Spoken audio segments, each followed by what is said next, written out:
Just so that you know, we are recording these, and they're going to be, some of them are already posted on the internet. I'll give you the address where to find them, but we've had all of them recorded so far, so they'll be available for you for future reference.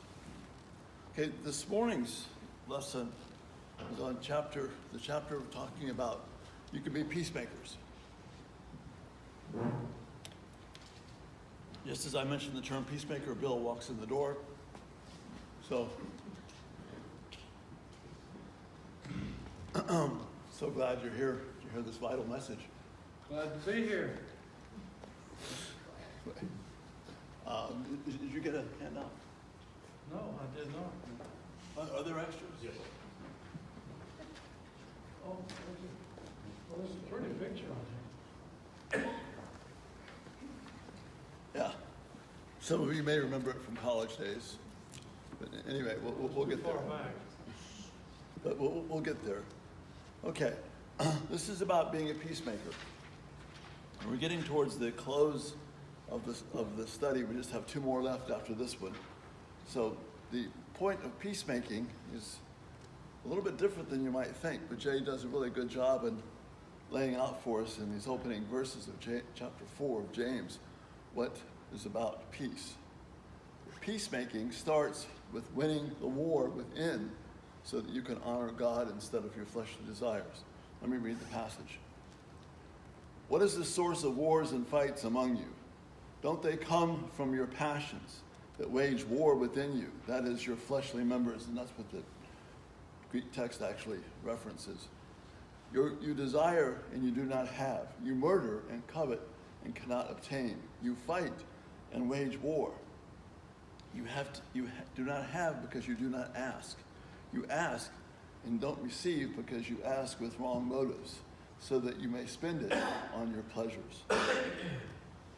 So this is a summary. It's from chapter 3. He's just been talking about wisdom from above and wisdom from below.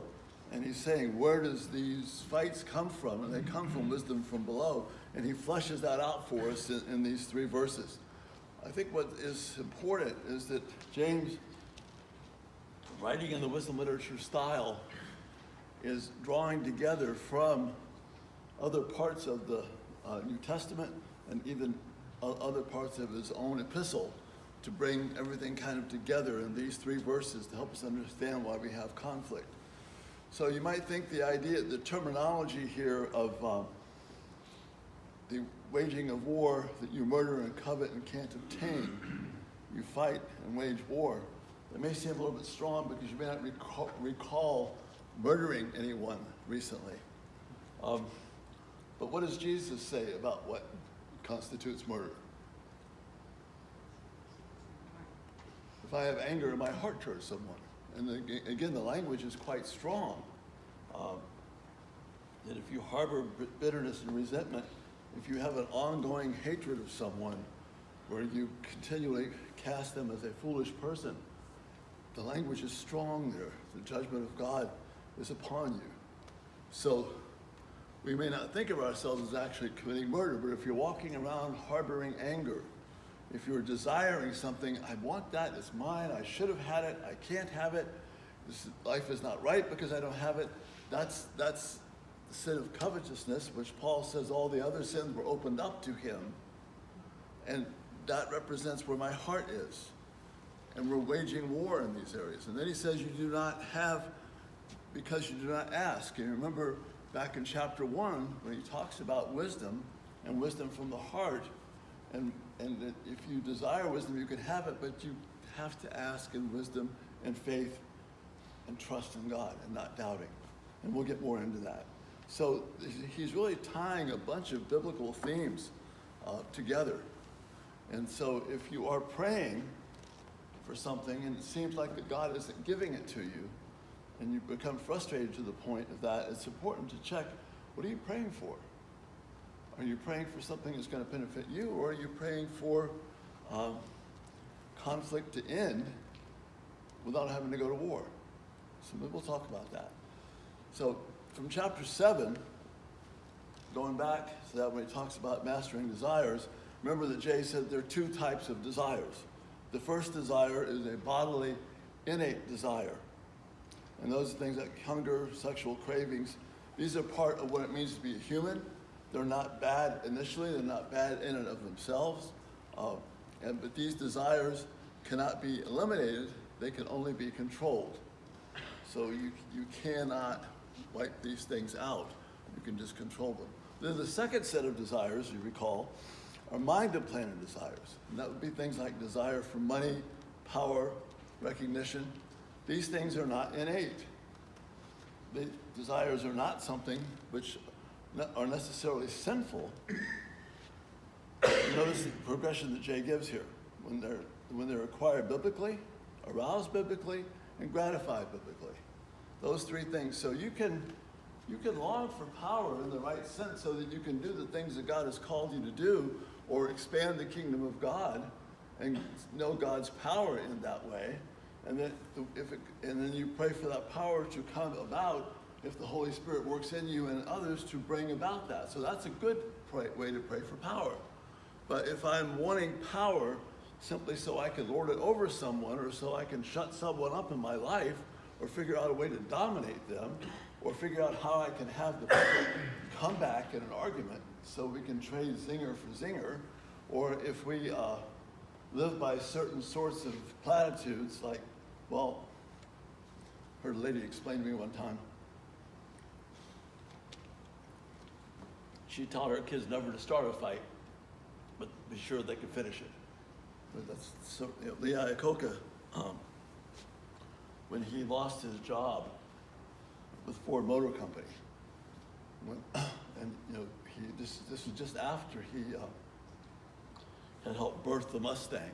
At that point, possibly the most popular vehicle that Ford had produced, and the folks at Ford Motor Company decided that they didn't need his services anymore, so they fired him.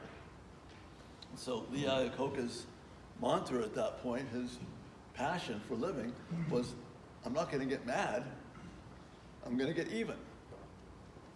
Mary Kay, I have some more if we need those. We need more?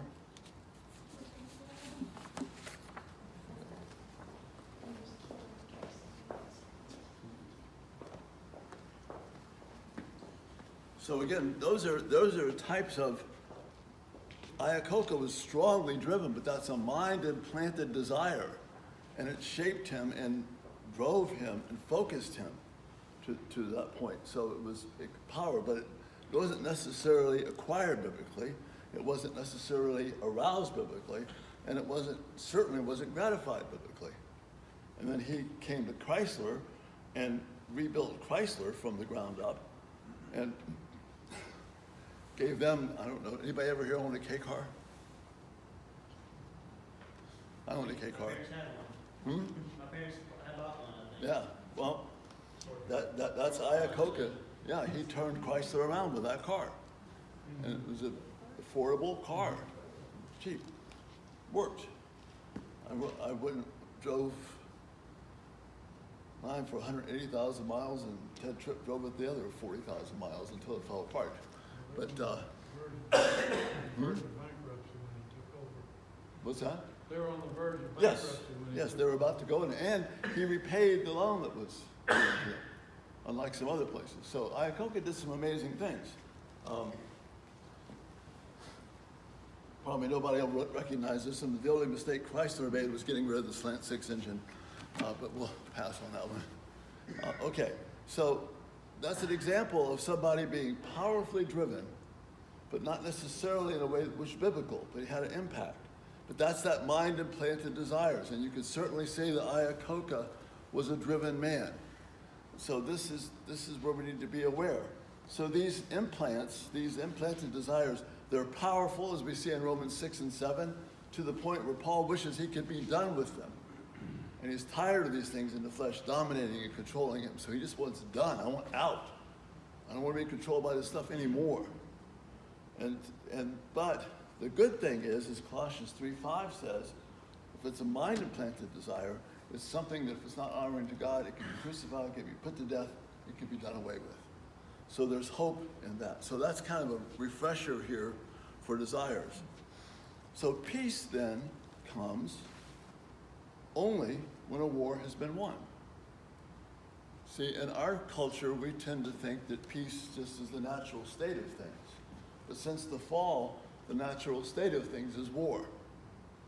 Whether it's within our own spirit, whether it's within our families, within our neighbors, it's within our neighborhoods, whether it's in political systems, whether it's in countries. We are about war, and we are a warring people. And because of that's the way we're driven. The only way you have peace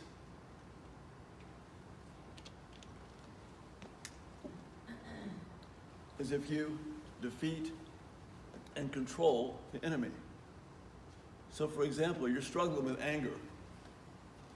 If you use the modern political approach to peace, you're trying to define an exit strategy for anger. There is no exit strategy for anger. It needs to be killed. It needs to be reshaped, rethought, rehabituated, because these things get into our system, which we've looked at in the past. These things get into our life, into our system, into our bodies. They become part of our flesh, and we're dominated by them. So for one example, classic of that, is men who are into pornography. They become so engrossed into that particular activity that their brains are actually changed. New pathways are cut. New desires are made. So the desires are strong. The good part is that they can be turned away from. Humans can be recreated, but you have to go to war. It's not simply a matter of not liking where you have been. If you have anger issues, whatever is going on here which causes these wars that James is talking about, the only way to defeat them is not a new way of doing things. It's not turning over a new leaf. It's going to war and trusting God to help us win that war. So what Jay is urging us to do here then is you become a peacemaker when you defeat your wrong desires. So if you long to have peace, if you long to encourage other people to the place of peace, if that's what you really want in life, then the way you begin is to fight that battle internally. Unmet, uncontrolled desires lead to internal struggles, wars, which result in unnecessary conflict, which damages your personal relationships, the testimony of the church, and makes you a troublemaker instead of a peacemaker. You don't have to answer the question, but maybe you can answer it in your mind. Have you ever wondered why people are upset with you at times? Especially when you had good intentions. You wanted to do the right thing, but then something didn't go especially well, so you became frustrated and upset. Why don't they understand? I just want to do what's right. Well, maybe it's because we haven't won that internal war and we're not fighting as God's called us to. When you win the battles, like I said, you become a peacemaker, first within yourself and then to others. So don't try and fix somebody else and make their peace happen unless you've won your own. And parents, we do this a lot. We see our kids acting in a way which is not helpful or healthy, so we just try and correct that behavior, while inside we are being angry and frustrated that they're not being helpful and healthy. See the conflict there? I can want something good for them, but if it's going to be genuine, if it's going to have an impact, it has to come first within me. So, these unmet desires that bring about war, things like wrong motivations, personal conflict, wasted energy, personal frustration, self-gratification, lusting for pleasure, these are wrong desires that lead to asking and seeking the wrong things. So when you lose these internal battles outwardly, the outward war is a result, which is what James, our passage here in James, talks about. But victory happens when you seek wisdom and fight in faith so that you are not double-minded. That is, having two masters is what James and Christ talk about. You can't have two masters. You have to ask in faith and not doubt. Can you think of a biblical character who might have demonstrated some of these conflicts? Losing that internal battle? Which ones didn't? There's probably more simple than. Oh yeah, that's fair. King David. Hmm? King David. Yeah. He was a man who did really well, from what we can tell, until he lost that battle with Bathsheba. And he used his power and his influence. Yes, Bathsheba was a willing participant on one level, but on the other hand, the king called her, and she responded to that. So David did the wrong thing. He knew he did the wrong thing. So how did he solve doing the wrong thing? Just kind of work it through with me.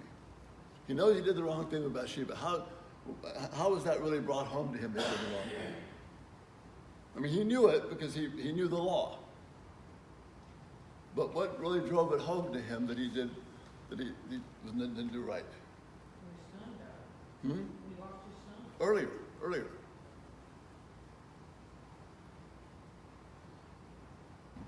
You mean, you're earlier than the prophet Nathan? Oh yeah, The Uriah incident? earlier. As soon as he did it. Well, yeah, but we don't see it manifested. We don't see him really struggling with it.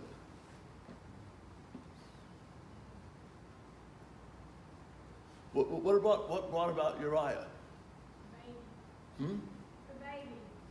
Which, okay, so he hears from Bathsheba, I'm pregnant.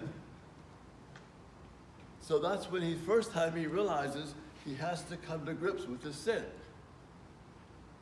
There was a way that God had for him to go, but he rejected that, so he begins to scheme. And what was the purpose of his scheme? Cover up his sin, Right. or attempt to. Yeah, but how? I mean, let's work through the particular steps. How did he cover it up? What was his purpose? So nobody found out about What was that? it. So no one would find out about it. Yeah. So his plan is instead of going to God with it, he has a plan. He brings Uriah home from the war, and Uriah's been out there fighting and doing a good thing, fighting the good battle, and all those kinds of good things. And do you have any more copies? We've got a couple more people coming. Are we out? I've got a few here if you need them.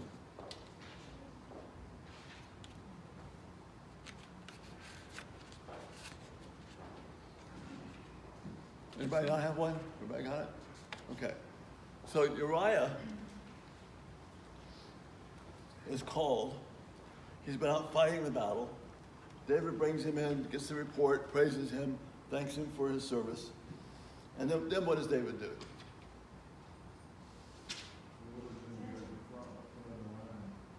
Tells him to go home, right? Because surely Uriah will be so happy to go home and be with his wife, and they will do what they do for people who have been along for a while. Excuse me. The timing is close enough that Uriah will think the baby's his. Nice, neat plan. What went wrong with it? Uriah was loyal to the cause, his immediate cause, I guess. Well, Uriah was a man of integrity. He's what you call a true leader. He wasn't going to benefit while the men under him continued to fight war on his behalf. So in identification for them, he stays and doesn't go home. Somebody comes and tells David, David, Uriah spent the night, outside. David calls him and he said, hey, dude, why don't you come on in, we'll have a big party tonight, and then you go home with your wife. Why didn't you go be with your wife? And he says what I just said, I can't do this. Because I'm committed to my troops, to what's doing right, and being a good example for them. What should that have done to David? Convicted him. Yeah, I mean, is that not two signs of God's mercy to David? Does the text say that he only attempted to get Uriah drunk, or that Uriah was drunk? Oh, no, he got him. So even in that drunken state, he was still... Yeah, he was plastered and enjoying himself. But he refused to indulge all the rest of the way. Which that should have, again, that, Yeah, but again, David is mercifully confronted by God with two amazing testimonies of a man of faith. What does David do with that?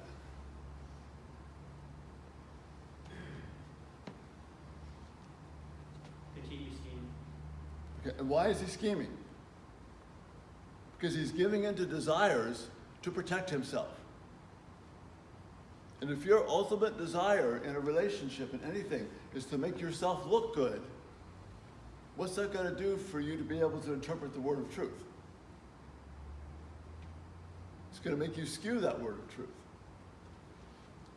So, David realizes that there's no way he's going to be able to, he's already held Uriah an extra day, he's got his report, so he has to send him back.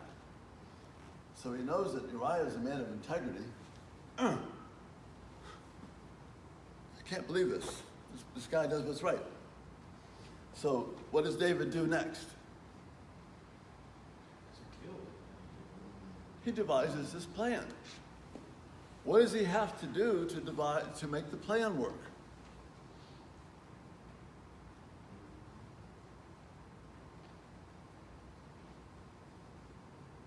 Has a servant send instructions to happen. Yeah, but yeah, he wrote the instructions to Joab. So what did he have to trust Joab to do? To deliver the instructions. For Joab to be complicit and honor David. Joab would have done just great in Washington, D.C. because he was a political operative. And he knew that this would be something that would give him leverage over David. So now David compounds the problem. He brings Joab to it. He further, makes himself vulnerable to Joab. Joab does what David says and withdraws from the battle. Uriah is killed. He sends a message back to David that what you wanted is done. At this point, David probably feels some sense of relief. Why is that? There's nobody that's going to confront him. Yeah, I mean, and that immediate desire to be covered up is taken care of. It's in the moment, but he thinks he's okay. If he was really pursuing God as he had done in the past, his response would have been, Lord, forgive me, look what I've done. But he doesn't. He goes on his happy way, and then Nathan comes and talks to him.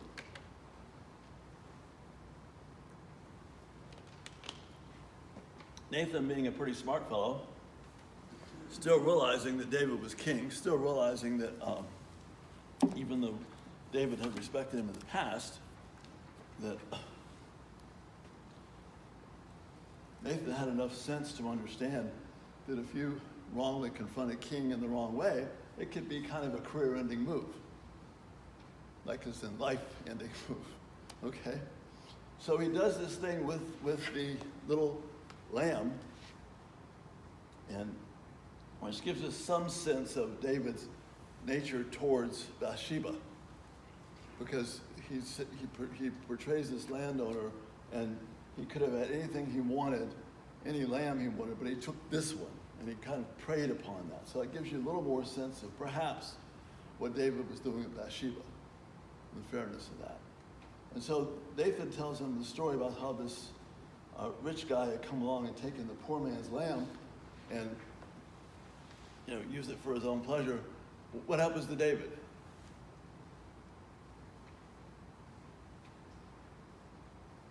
He's outraged, right? He flies into a fit of anger. He is really mad. And at that point, and probably one of the most dramatic scenes that we can think of, Nathan, in extreme courage, points to David and says, "You are the man." Maybe the King's English makes it even more dramatic. "Thou art the man." And at that point, David realizes what he's done. up to that point, he's been losing those wars. And that continued to plague David all the rest of his life because he didn't deal well with his sons, Amnon, Absalom, and Adonijah. He lost his courage. But it came about because he lost the battle of desire. Did y'all see that? He desired to make himself look good. He desired not to face the consequences of his sin. So he lost that desire. He lost that battle with desire. And we know the results. There are other people we could think of. What about Samson?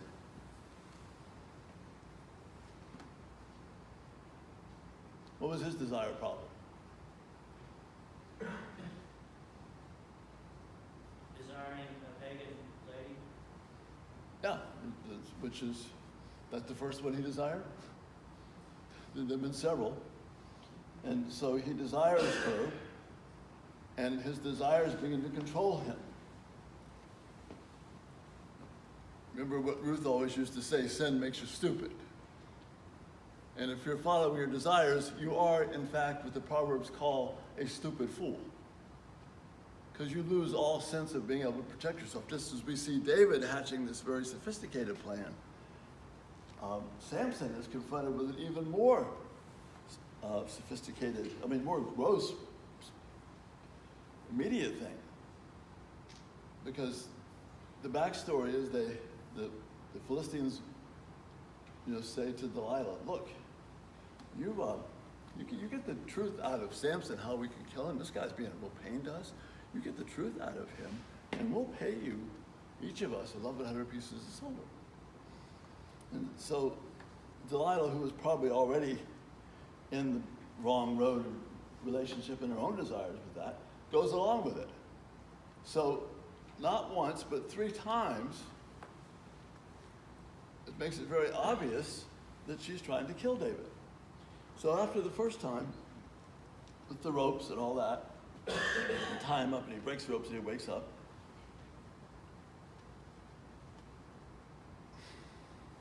If Samson was just thinking about any input from anybody else, what should his thought process have been?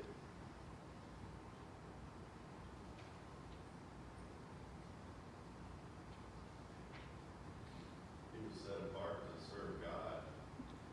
And that's supposed to be above all things. And Yeah. He's serving his pleasure. Yeah, but he's serving his pleasure. So what kind of even a basic survival, primal thinking should have happened? It outrun completely. Yeah, okay, but why? Okay. Delilah comes to him and says, how can you be taken prisoner and captive, right? So he concocts this crazy story. And the next morning, lo and behold, this story unfolds. Now, do you think that, maybe, NSA had a listening device inside the tent? What's the only way for the Philistines to have known that? She went and told him. Yeah. Do you have to be some really deep-thinking psychologist or psychiatrist or philosopher to figure that out? You don't even have to be a really good student of human nature. I told her what happens. These guys come in and try and kill me. So that means that I shouldn't trust Delilah anymore. Right? So Samson immediately says, look, I'm not going to kill you. I'm not going to discipline you. Just get out of my sight. I don't like people that try and have me killed. That's what he did, right? He lets her hang around. And then what does she do?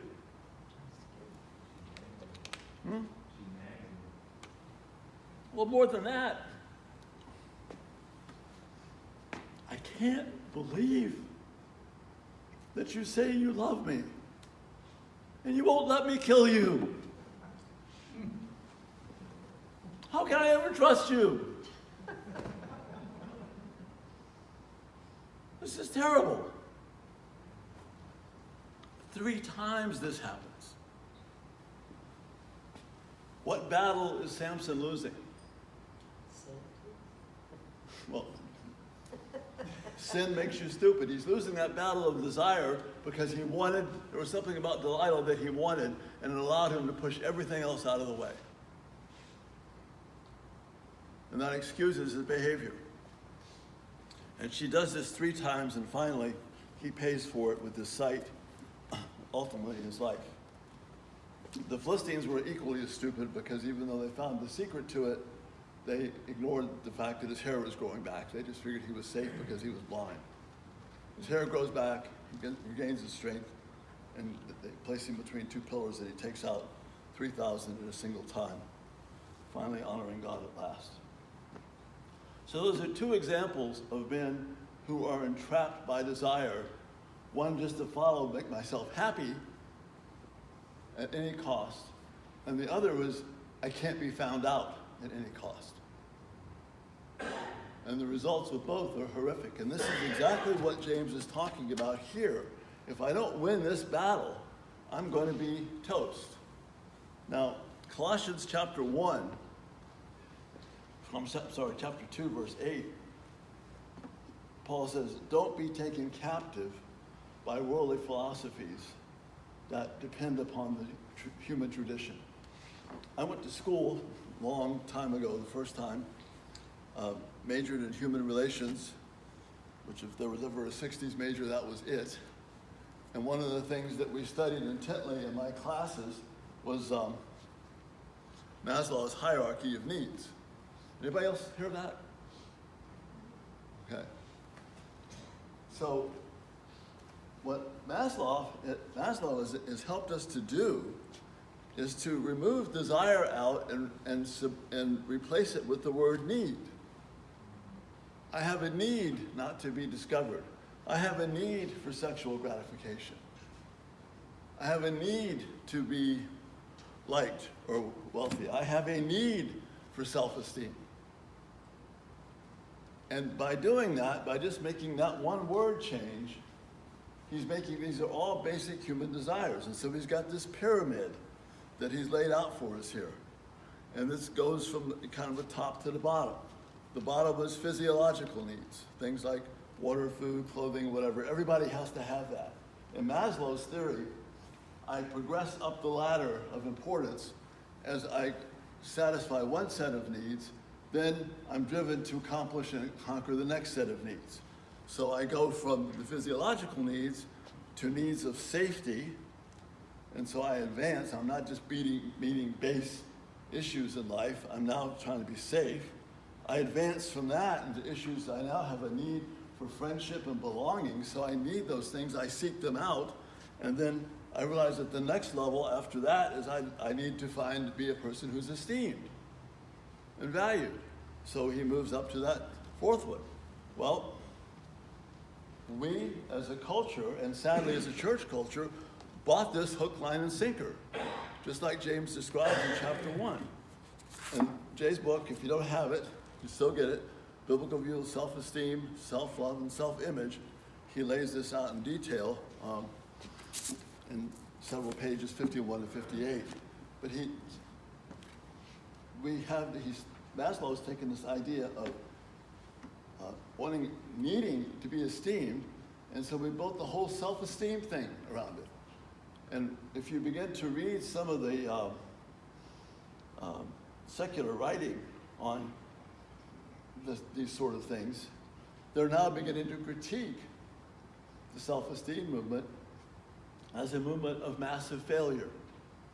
Roy Baumeister, who is a PhD writing at Florida State, by no means a Christian, but he was asked to evaluate the impact of self-esteem for the last 20 years, and so he wrote this paper, and he was expecting it to be a glowing thing, and he realized that, you know what, and people did seem to benefit from high self-esteem, people like gang leaders and people who want to control. But Baumeister says we've been far better off instead of self-esteem if we had emphasized self-discipline. And this is a non-Christian, he's looking at the facts of what happens. But this is buying into Maslow's idea we need to be esteemed. So we've bought into, well, we must have high self-esteem. High self-esteem is one of the worst things that can happen to you. Because the problem is not that I don't think highly of myself enough, it's that I think too highly of myself and not enough of others. And then for Maslow, the biggest goal here is what we call self-actualization. And I remember a couple of professors just going on and on and on about the wonder of self-actualization. So how you become a self-actualized person. And that's a person who has taken all of the needs, been able to incorporate them into his life, and therefore lives life fulfilling all the needs that he has, and he's going to be a happy camper. He didn't say happy camper, but that's what they meant. Okay, that he's satisfied. And we've been profoundly influenced in our culture by this. Which means if I'm living on the basis of my need, what is that going to tell me about life? What's the purpose of life for others around me? Making yourself feel good. Yeah. So what are some practical ways that works out? Putting yourself first and not considering others. Okay, so practically, Dog.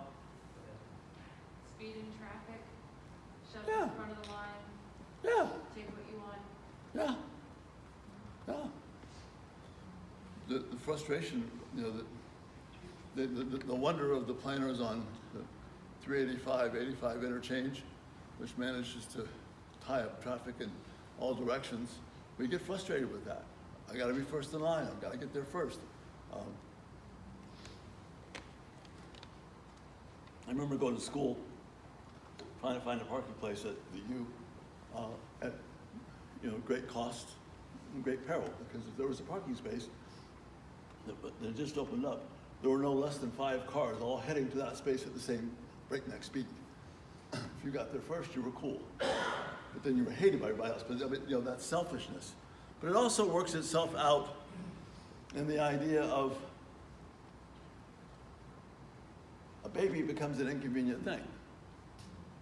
And we have so bought into that indoctrination that yes, a baby is inconvenient, it's just this messy blob of cells. And we have gone from that in our thinking, which it should have been infanticide right from the beginning, we've gone from that in our public thinking to now we have people openly saying, this is a living child, they're full term, they could survive outside the womb, but we can still kill it. That's driven by a desire to protect self. Or I have a desire to be a different gender than I am.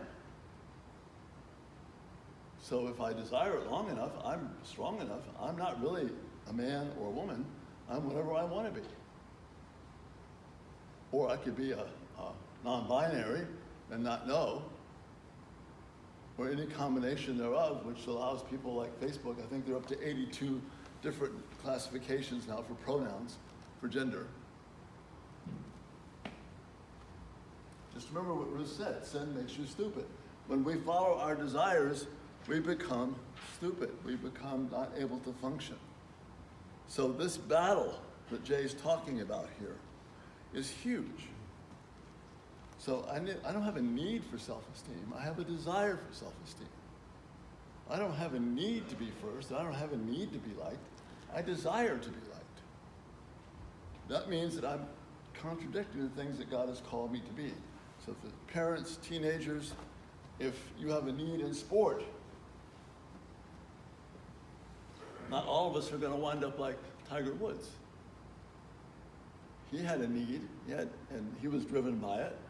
And for a while, he did become the very best, and still maybe one of the best there ever was. But he gave himself the desire to be number one.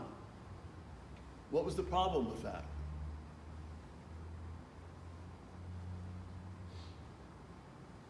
What was he feeding? His desire, right? How did that come back to haunt him? You had a contradictory desire as well, that For lust and other women. women. He was married to a beautiful woman, but he had to have more because he had a need, and that justified us. And we shouldn't get so bad on down on Tiger, if we cannot identify self for ourselves, are we living by our basis of what we think we need, or are we living on a basis of turning our desires away from what's bad and turning them to God? So that's the message here that this chapter has. And so again, just as I've throughout, let me read the last paragraph. So Jay says, so the divisions within your home or church, along with the quarrels and fights that bring them about, can be curtailed. You do not have to be one of those who precipitates or even participates in these struggles. Instead, you can be a peacemaker. That will happen when you personally defeat the desires of your bodily members and teach others how to defeat their sinful desires as well. So peacemaking is about winning the war within so that we can bring peace to others and bring the gospel to others. Any questions? Okay, we have 2 more to go, and appreciate you all being patient. Let's pray. Father, prepare us for the service that's to come. Be with Bill's voice, strengthen it, watch over him, and help him to be able to give us the words that you would plan. Help us to value the preparation that he's given. Prepare our hearts now to be blown away by you and be honored that we can live life 24/7 in your presence, and now together we get to come in your presence and enjoy you as a body. Thank you for Jay's work in this book, and pray that you would help us with it. For we ask these things in Jesus' name. Amen.